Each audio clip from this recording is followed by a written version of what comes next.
الله وبركاته. الحمد لله رب العالمين.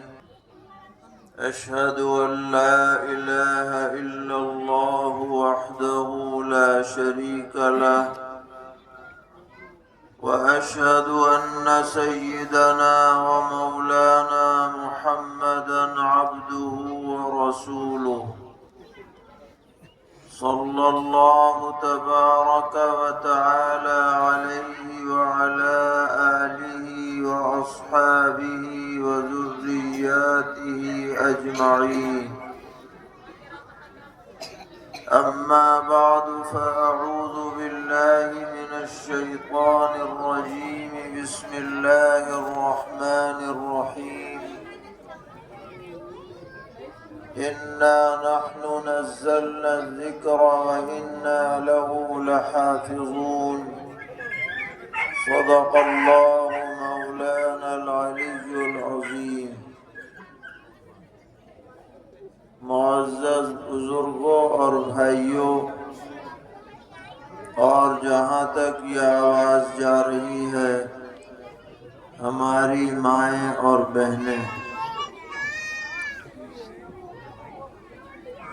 آپ کے مدرسے کے لیے اور اس پوری بستی کے لیے یہ بہت خوشی کا موقع ہے کہ ماشاءاللہ اس سال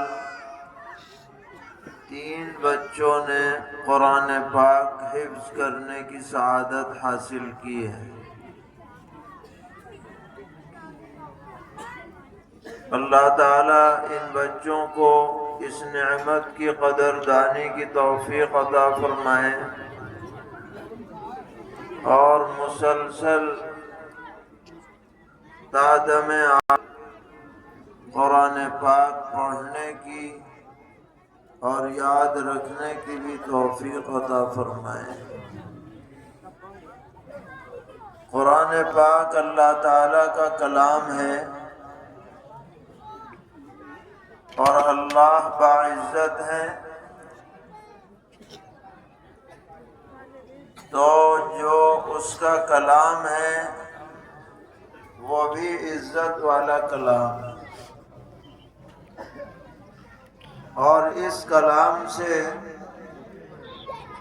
جس کو نسبت مل جاتی ہے،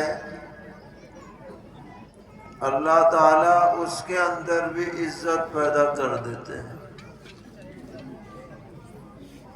آپ نے دیکھا ہوگا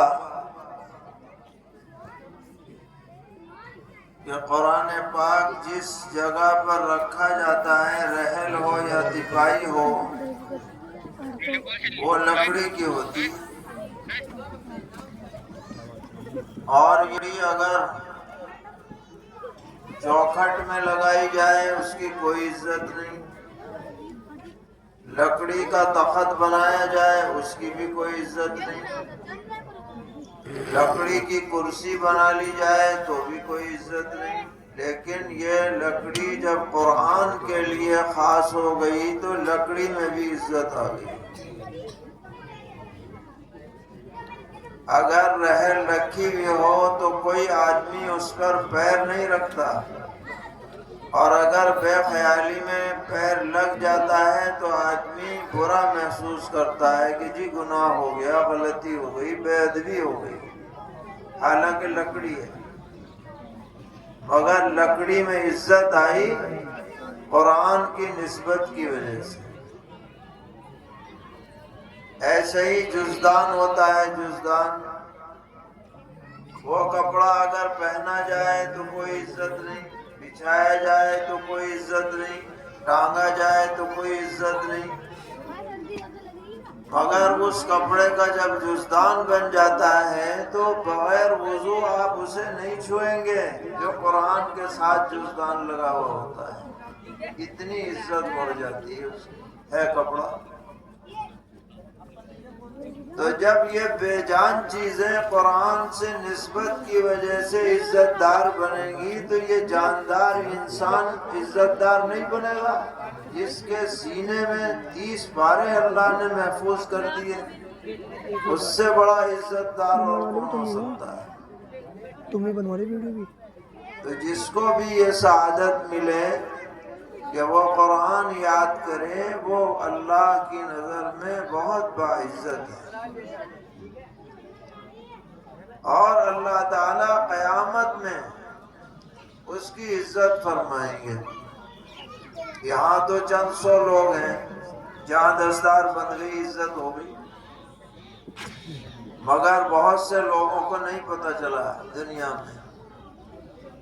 یہاں سے باہر والوں کو نہیں پتا، ہو سکتا ہے بہاری والے جو دیگر محلوں میں انہیں نہ پتا ہو سکتا ہے دوسرے گاؤں میں رہنے والے انہیں نہیں پتا، مگر قیامت میں اللہ اکبر اربہ ارب خربہ خرب لوگ ایک میدان میں جمع ہوں گے،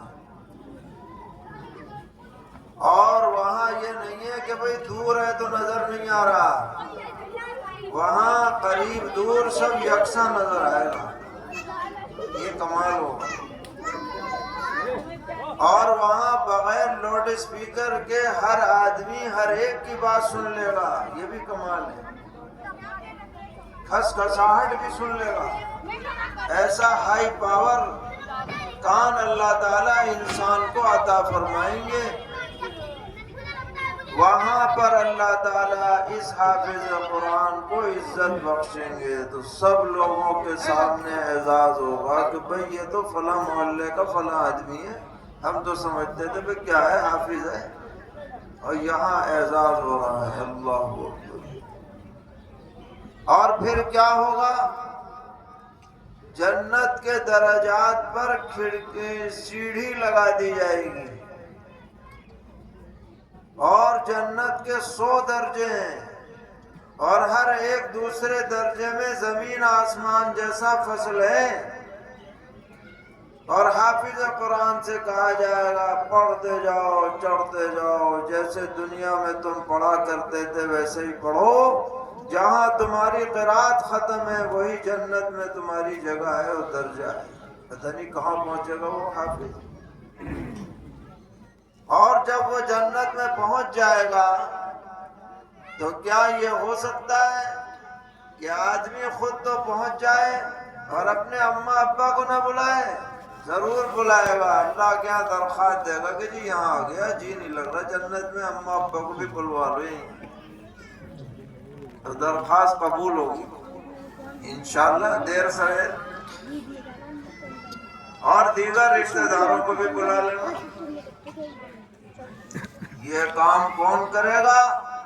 حافظ قرآن کے ذریعے ہوگا، عالم دین کے ذریعے ہوگا، ڈاکٹر انجینئر کے ذریعے نہیں ہونے والا، وہ تو یہیں گئے ہیں بس، وہ ڈگری حاصل کر لو دنیا بنے گی، مال و مال ہو سکتے ہو، مگر یہ ڈگری قبر میں کام نہیں آنے والی اور آخرت میں کام نہیں آنے والی، اور حافظ قرآن کی ڈگری یہاں بھی کام آئے گی، قبر میں بھی کام آئے گی، آخرت میں بھی کام آئے گی۔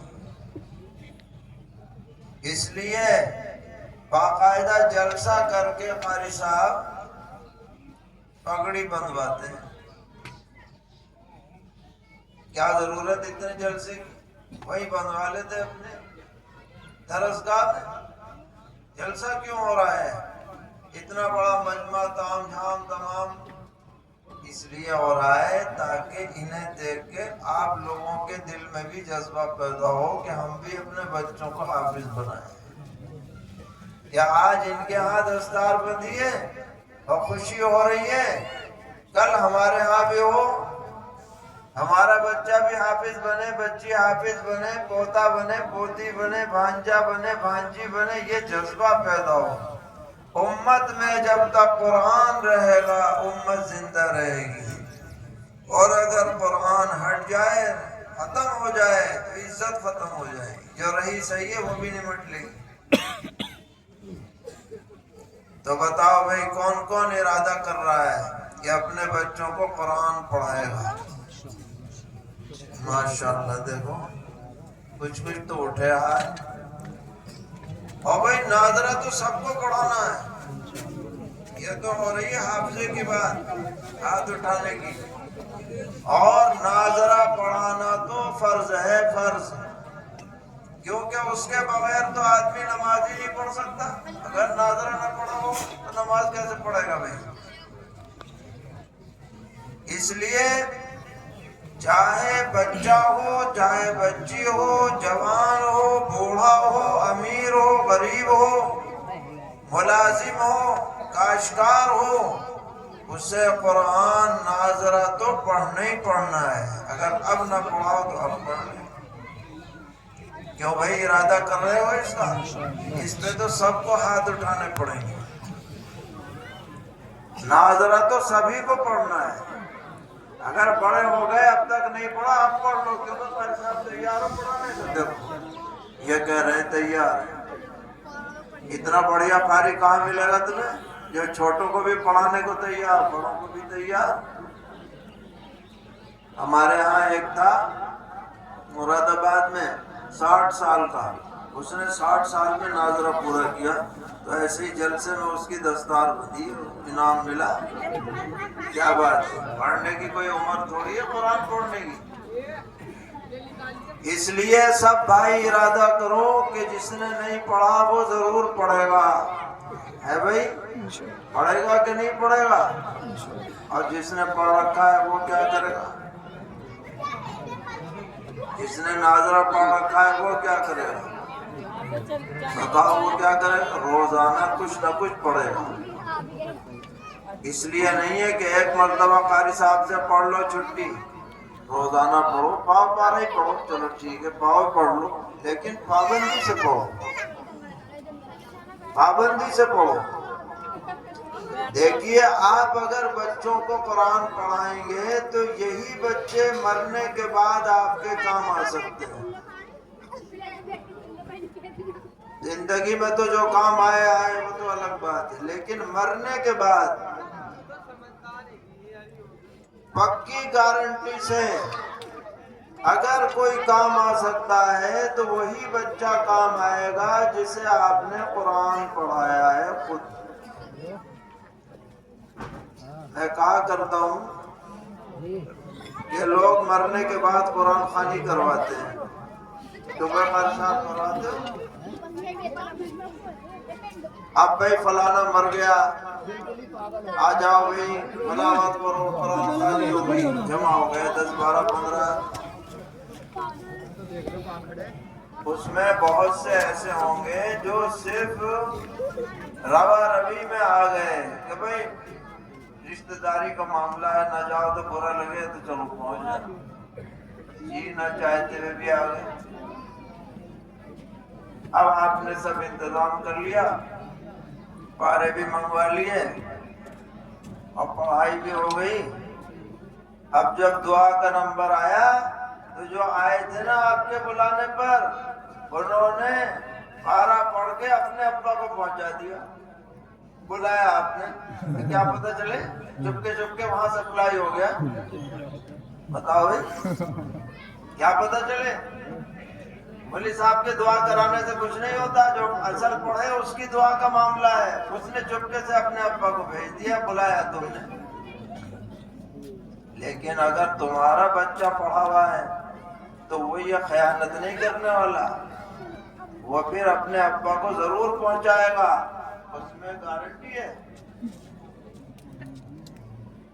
تو خالی قرآن خوانی سے کام نہیں چلے گا۔ کبھی آپ اس میں رہو گے جی بڑی اچھی قرآن خوانی ہو جائے گی، ہم تو چودھری صاحب ہیں، ہمارے تو بہت جمع ہوا، پتہ چلا دوسری جگہ سپلائی ہو گئی، یہاں کچھ بچے ہی نہیں، تم پلاتے پلاتے رہو۔ لہذا اگر مرنے کے بعد کے لیے تیاری کرنی ہے تو بچوں کو قرآن پڑھانا پڑے گا جھک مار کے، اور سب ارادہ کر لو کہ پڑھانا ہی ہے ہر حالت میں۔ پھر چاہے تم اسکول پڑھاؤ نہ پڑھاؤ تم جانو، ہم منع نہیں کرتے، ہم یہ نہیں کہتے کہ بھئی نہ پڑھاؤ، پڑھاؤ، آج ڈاکٹر بناؤ، انجینئر بناؤ، اوورسیئر بناؤ، پائلٹ بناؤ، ہوا میں اڑاؤ، وکیل بناؤ، فلاں کرو، لیکن قرآن ضرور پڑھاؤ تاکہ وہ اس کے دنیا میں بھی کام آئے اور آخرت میں بھی کام آئے۔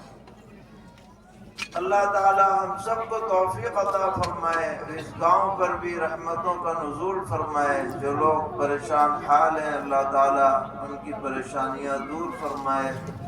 ہماری ماں بہنوں کو بھی ہر طرح کی عافیت سے نوازے، اور بچوں کو پڑھانے میں ماں بہنوں کا بڑا کردار ہے۔ اگر ماں چاہ لے کہ جو بچہ پڑھے گا تو باپ کو پڑھا نہیں پڑے گا، پھر آدمی ادھر ادھر کی باتوں کو تو ٹال دے، اگر بیگم کی باتوں کو ٹالنا مشکل ہے۔ اس لیے ماں بہنوں کا بڑا کردار ہے۔ جو بھی یہاں آئی بھی ہیں یا سن رہی ہیں وہ ارادہ کر لیں کہ ہمارے تمام بچے اور گھر والے قرآن ضرور پڑھیں گے، تاکہ قرآن کا ماحول شہر شہر، گاؤں گاؤں، گھر گھر قائم ہو۔ اللہ تعالیٰ اس جلسے کو قبول فرمائے اور مدرسے کو بھی آباد شاداب رکھے۔